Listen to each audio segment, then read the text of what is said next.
Yo, Jacob Gifford, you're getting this Wolverine #1 in Hyukli, Comictom exclusive. Thanks for commenting. Enjoy your trending comics list.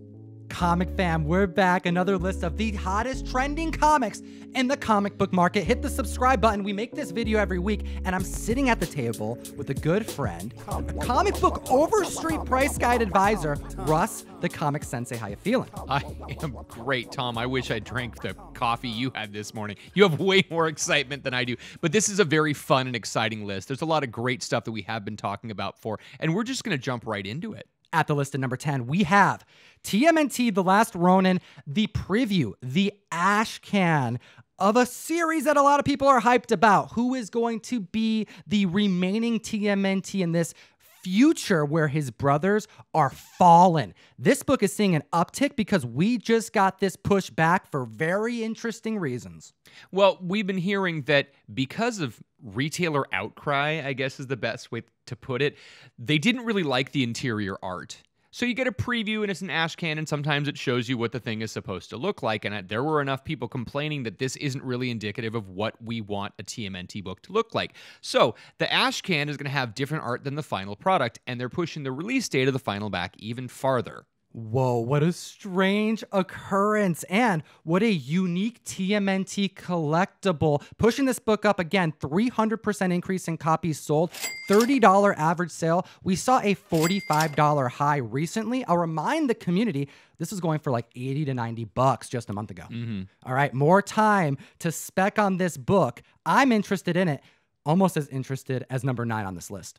We are looking at Shazam #8, and this is one of the very few appearances of Black Adam. Now, Shazam #8 is the second published appearance of the Black Adam, and it's a retelling of his origin story from Marvel Family issue #1, which is an incredibly expensive Golden Age book. This is definitely more approachable, more affordable, and it gives reason to seeing a $90 average sale, a high sale at $200 for a 9.4, an increase of copies sold in 7 days of 1,900% because DC Fandom is August 22nd, and there will be a Shazam panel that is going to be hosted by Zach Levi.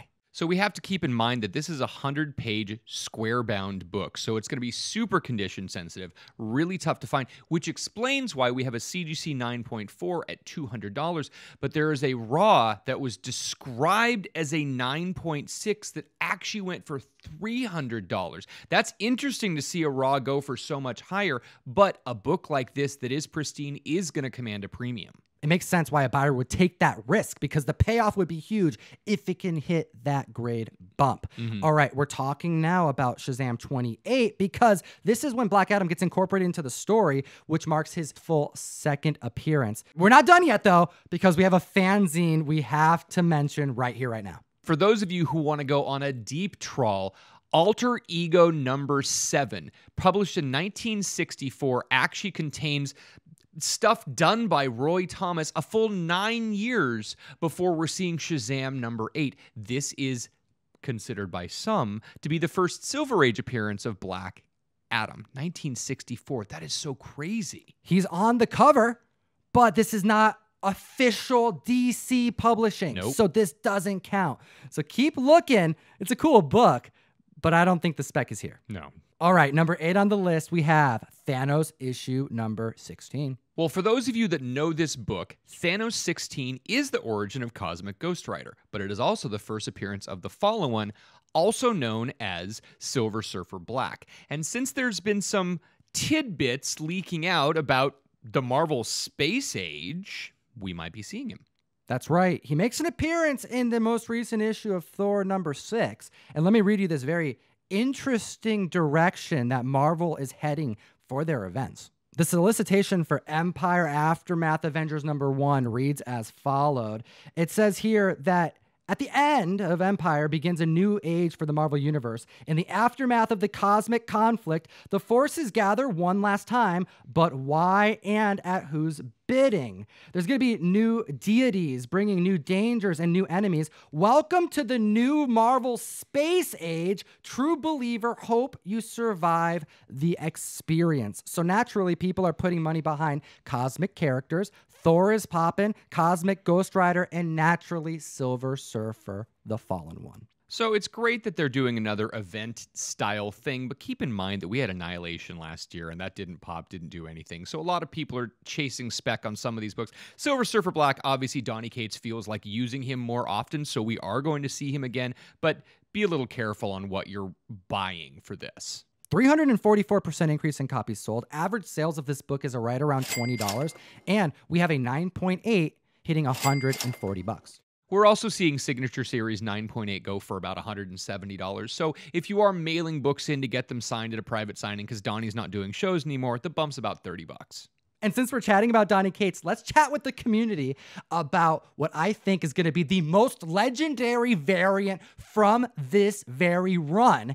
We have the Mystery Mail Call exclusive for September. We're taking Thor issue 7 to print with a variant cover artist from Spain, Dos Pastores. Everyone is going to be talking about this cover. Dos Pastores, Julio Martinez Perez, is an incredible artist from Spain, has actually done a lot of French comic book work. If you're talking about the Meta Baron stuff, the Jodorowsky stuff, heavy metal style stuff, really, really great comic books. But you will also recognize his work from King Thor #3, that amazing God Butcher cover.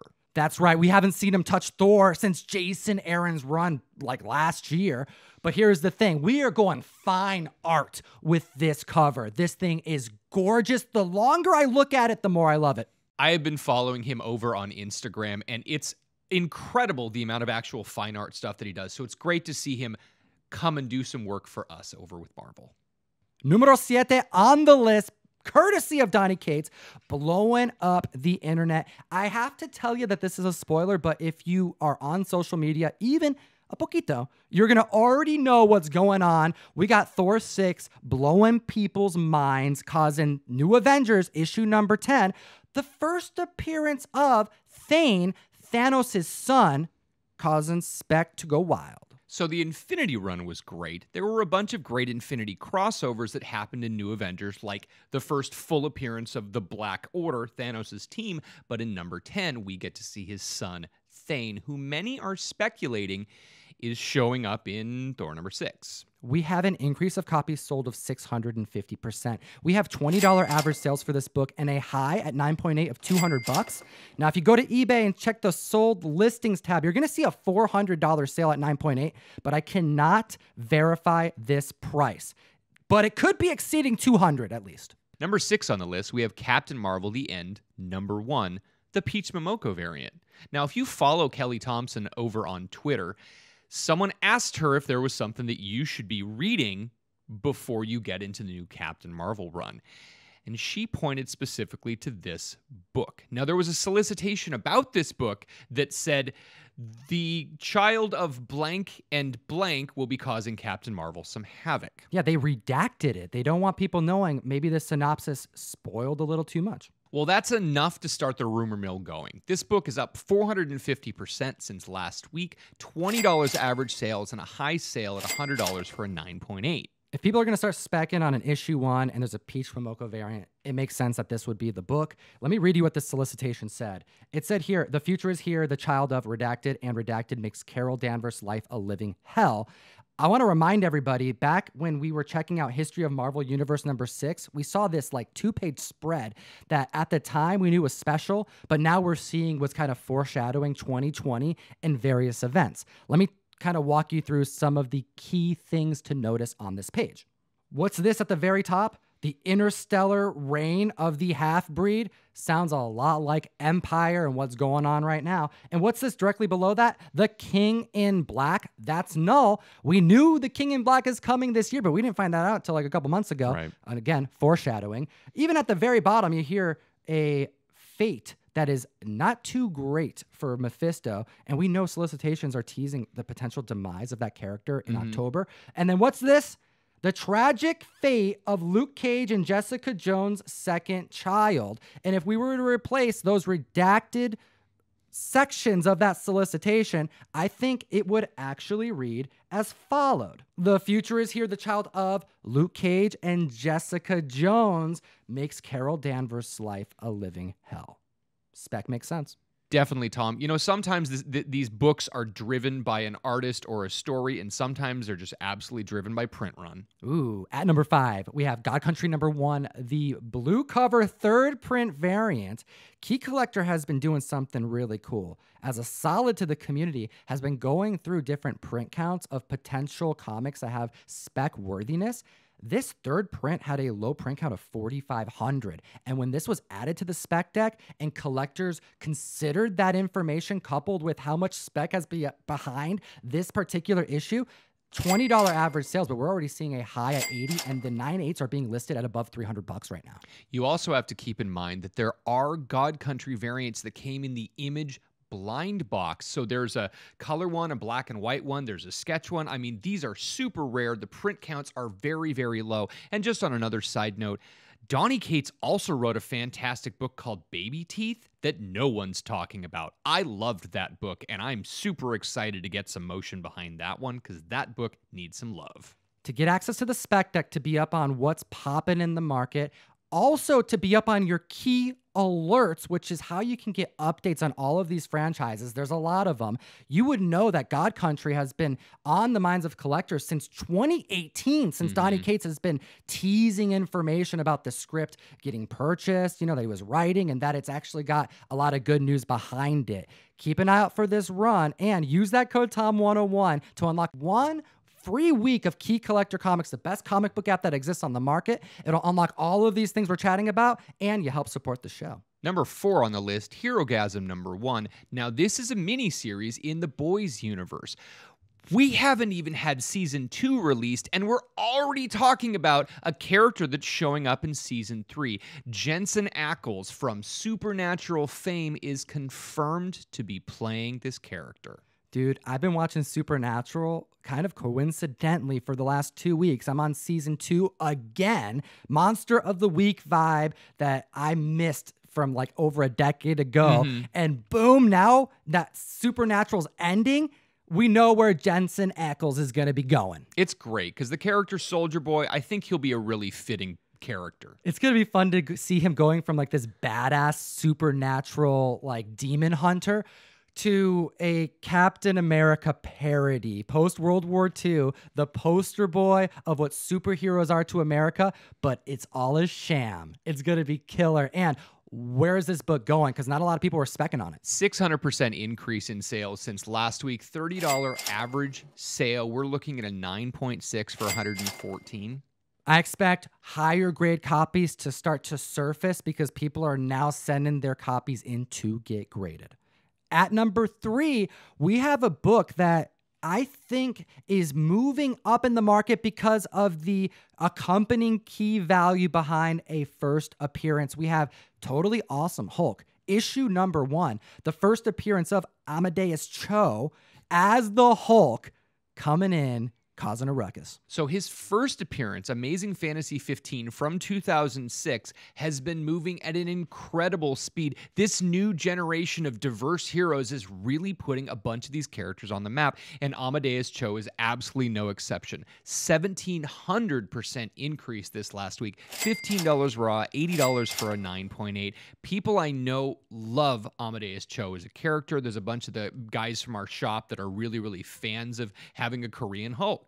With that first appearance starting to price collectors out, it makes sense that Totally Awesome Hulk issue 1 is now starting to move quickly. Keep an eye out. There's a lot of variants for this issue, and they all be popping. Number 2 on the list, this book has no variants unless you start looking for super rare international versions. Amazing Spider-Man #15, first appearance of Kraven. We've been talking about Kraven for a very long time, and we have confirmation this week that there's going to be a Kraven movie made. That's right. Director attached. Deadline's reporting J.C. Chandler, who's known from Triple Frontier, is going to be behind the script. Ooh, I'm excited about this, man. Kraven the Hunter, though, leading a movie, feels a little bit kind of like the Venom vibe. Maybe more of an anti-hero type of story that's going to be written so they can reuse the character. Well, 233% increase this week, $1,400 in a mid-grade. I know you can get these low-grade for a couple $100. This is the type of book that Tom and I would find in a collection and we're just really excited about because Craven's so great. But I'm also noticing a lot of residual spikes like the Craven's Last Hunt, and you've got the Web of Spider-Man appearances that are spiking as well. Those books were consistently in the $10 to $15 range. People are in higher demand and paying a premium for those as well. Yeah, $1,400 for an average sale is high because this is a very popular Silver Age book and one that keeps coming up on the list. We saw a 8.5 sell for just over $2,400, a CGC graded version, and a high at 9.4. However, a PGX graded version hitting that $4,500 mark. Number one on the list, we do this every single week. You're going to want to like, subscribe, and comment down below for an opportunity to win this fantastic Derek Chu variant sent to us by our friends at Cosmic Comics in Johannesburg, South Africa. Yeah, that's right. Thor #1. This is not a very easy variant to get your hands on. Comment down below. Let me know what you think about this list, and you may get a chance to win this book from halfway around the world. How cool. Shout out to our friends over in South Africa. The number one top trending comic this week, Marvel Spotlight 32, first appearance of Jessica Drew as Spider-Woman. Now, we have confirmation that Olivia Wilde is tied to a female-led movie, female-led Marvel superhero movie, and this is the speculation. We know that they are talking about a movie with Spider-Woman in it, and if Olivia Wilde's tied to this, that's the reason why we're seeing this book spike. All right, we're seeing a 325% increase in copies sold. $300 average sales. That's a pretty expensive book to see that increase in copies sold so quick. A high of $1,730 at 9.8. And I also found a triple signed copy, Stanley included, for $2,400. Now, we're also seeing a lot of individuals back Spider-Woman #1, a great Bronze Age book. Not easy to get in high grade, but let's remind the community why they need to subscribe to the channel and be up on comics every single week because the market moves fast and some interesting stuff happens. Spider-Woman #1 was on our list a few months ago, and Tom and I talked about a warehouse find where we know there's a lot of high-grade books out there. So be careful if you're going to be buying Spider-Woman #1. You really want to look more towards this Marvel Spotlight. A female-centered Marvel movie being directed by Olivia Wilde. Will we see more characters from a house incorporated into the Marvel Universe? We don't know. Jessica Drew? We don't know. Spider-Verse characters being spec'd all year. We keep talking about them. We are going to be here to report on it when we find out. There has been a ton of Spider-Woman spec between the Into the Spider-Verse stuff with potentially Ghost Spider and Silk and all of the above. Is this actually where it's going to happen? Madam Web, is she coming? We have no idea. Well, I do know one thing. Yeah, the community's got to geek responsibly. Enough said. Comic fam, we lost a member of our community this past month. Unexpectedly. Edwin Ocasio, the comics jabroni. And we have decided, in honor of this veteran, this father and friend, to release a limited edition Comics Jabroni shirt to honor him. All profits of this shirt will go to Vanessa, his wife, and her family. This image was created and approved with permission of the family. I'm going to make sure the link to the shirt is in the description below, as well as a GoFundMe if you would rather give that way. Thank you, comic fam.